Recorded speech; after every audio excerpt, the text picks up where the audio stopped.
Yan, mga guys, aalis na naman si ako.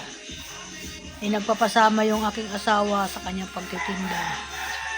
Araw ng Sabado ngayon at sasamahan ko siya. Kasi pag di ko sinamahan ay magagalit na naman sa akin. Yan, kaya maaga ako nagising at naligo na rin ako at nag-armusal, nagluto ng aarmusalin para makakain sila. Yan mga bossing, welcome to my vlog mga idol, mga guys. Good morning sa inyong lahat. At yan, ako na naman ay bago ako umalis ay bablog muna ako. Yan ako mga bossing. Yan, papunta kami sa pagtitinda. Hindi ko pa naayos yung paninda. Hindi pa niya na ipaparada yung tricycle dyan. Doon pa sa garahean. Kaya mamaya pag naparada, sabi ko sa kanya, huwag niyang dalahin lahat. Yung ano lang ang pwedeng maialok, yun lang po ang dadalhin natin. Sabi ko sa kanya, mahirapan ka mag-drive. Kasi kahapon, sandali lang siya nagtinda. Dahil nahirapan daw siya. Dahil sa dami niyang ikinarga doon sa tricycle, hindi naman mabibili yung lahat yun. Sabi ko, unti lang. Lista na lang natin kung ano yung order. Sabi ko sa kanya, okay. Oo, sabi niya, oo daw.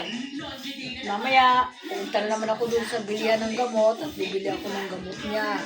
Grabe yung mga, guys, ang gamot niya napakamahal. Sa sugat, 4 na beses siya umiinom sa isang araw. 50. Magkano ba isa noon? 50 ang isa.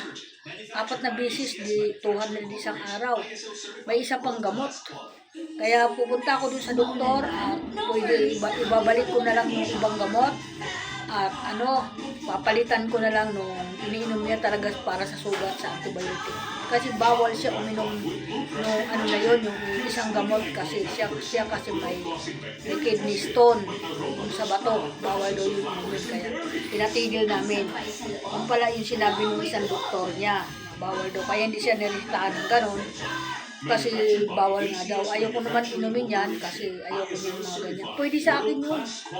Sabi nga nila Sabi nga dito dami daw umiinom noon para daw kuminis yung balat ko. Hindi ko na kailangan kuminis yung balat ko. Kung ano ang natural ng balat ko, yun ang tatanggapin ko. Yun yung binigay sa akin ng Panginoon. Kaya yun po yung aking aalagaan. Mahirap pong mag-alaga na piniki natin yung ating sarili. Kung ano yung pagkatao natin, yun po yung aalagaan ko. Ayoko po mag-inom ng mga ganon.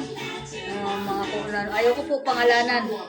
Basta yun po, dadalhin ko po sa doktor yun para papalitan ko ng iba. Antibiotic na lang, sabi ko ipalit yan kasi marami nabili ko. Kasi pag isang buwan pala siya, iinom yan. Kaya ganon. Kaya ayan, sabi ko papalitan ko mamaya. Kaya pumunta tuloy kami doon. Welcome to my vlog. God bless po. At sa mga anak ko, lagi kayo mag-ingat, mga anak. Kayo lagi na problema kasi ang problema, madali lang umano sa sarili natin. Kailangan ang problema lumayo sa atin. Huwag yung problema lumapit sa akin. Palayuin natin. Huwag natin pansinin kung ano ang bagay yung nababalitaan natin. Huwag natin pansinin yan. Masisira lang yung diskarte natin sa araw. Okay? Thank you so much sa lahat ng mga idol. God bless. Mga viewer ko at mga follower ko. Thank you. Maraming salamat sa lahat. Kay Sir Mita, maraming salamat sa mo sa akin, tanggap mo sa akin bilang content creator. Maraming salamat sa lahat ng mga busi. Bye-bye. Bye-bye.